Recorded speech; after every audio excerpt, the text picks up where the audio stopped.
Doctor Ejaz Ahmed Vohra, professor of medicine, director post graduate clinical Ziauddin university. आपसे मुखातिब हूँ। आजकल कोविड-19 एक वबा फैली हुई है।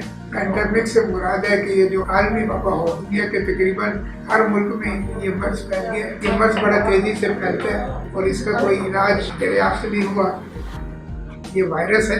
इससे पहले भी इस किस्म की 2 वबाएं हो चुकी हैं जिनको सार्स कहते हैं। यानी ये फेफड़ों पे असर अंदाज होता है। ज़्यादातर लोग तो, कुछ लोगों को इल्म भी नहीं होता। 80% मरीज तो इसमें बेहतर हो जाते हैं। बाकी लोगों को ज़रा अस्पताल में दाखिल करना पड़ता है।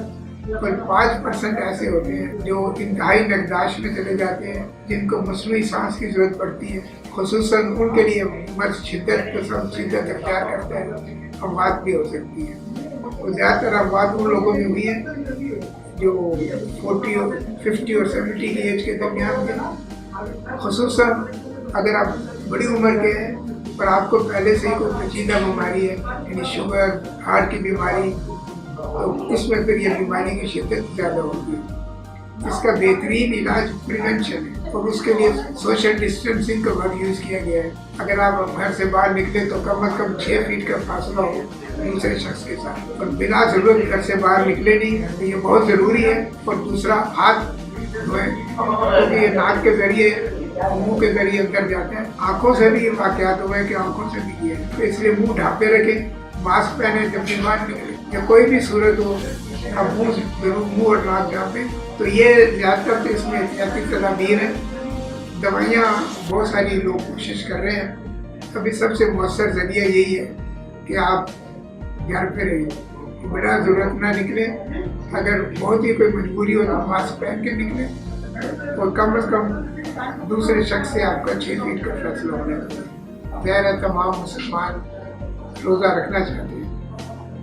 तो ज़ियाबतीस वालों को पहले तो किसी ज़माने में, आज से 8-10 साल पहले, लोग मना करते थे कि रोज़ा न रखो। फिर एक एपिडार स्टडी हुई, इससे पता चला कि जो टाइप 2 के डायबिटीज़ है 80% वो भी रोज़ा रखते हैं, और जिनको इंसुलिन की जरूरत पड़ती है वो भी 43% रोज़ा रखते हैं। तो फिर डॉक्टरों का ये फ़र्ज़ है कि अपने मरीज़ की इस्तेदाद बढ़ाएं और उनकी मदद करें। तो फिर इस ज़माने में सारी दुनिया के ज़ियाबतीस एसोसिएशन, खुसूसन मुसलमान मुल्कों के हमारे फिजिशियन ने इस बारे में तहकीक की और बहुत सारी समाचात किए। तो समाचात में ये है क्योंकि रमज़ान में हमारा लाइफ स्टाइल बदल जाती है।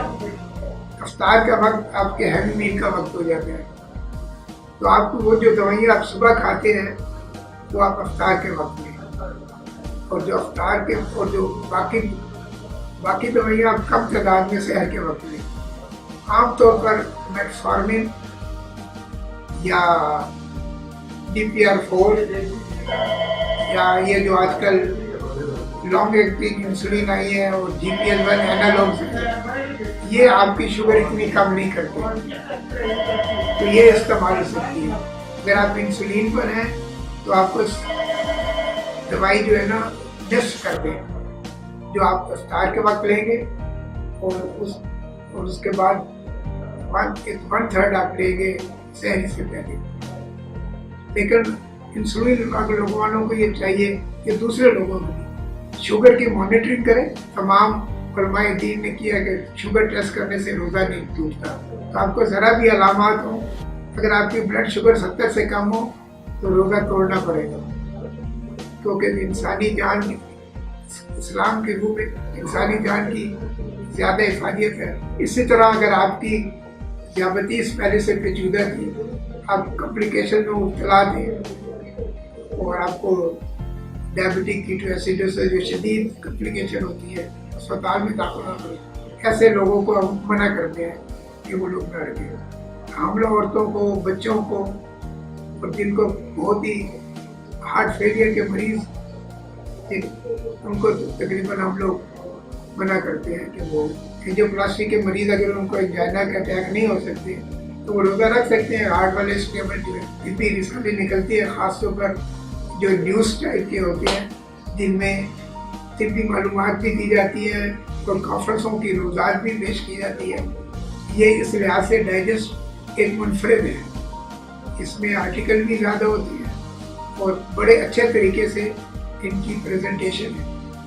تو میں اس کو ایک بہت ہی سمجھتا ہوں کہ ایک ڈاکٹروں کے لیے بہت ہی مفید ہے اور معلومات پہنچانے میں اور جلدی معلومات پہنچانے میں اس کا بڑا رول ہے. اور میں ان کے زمین کا شکریہ ادا کرتا ہوں.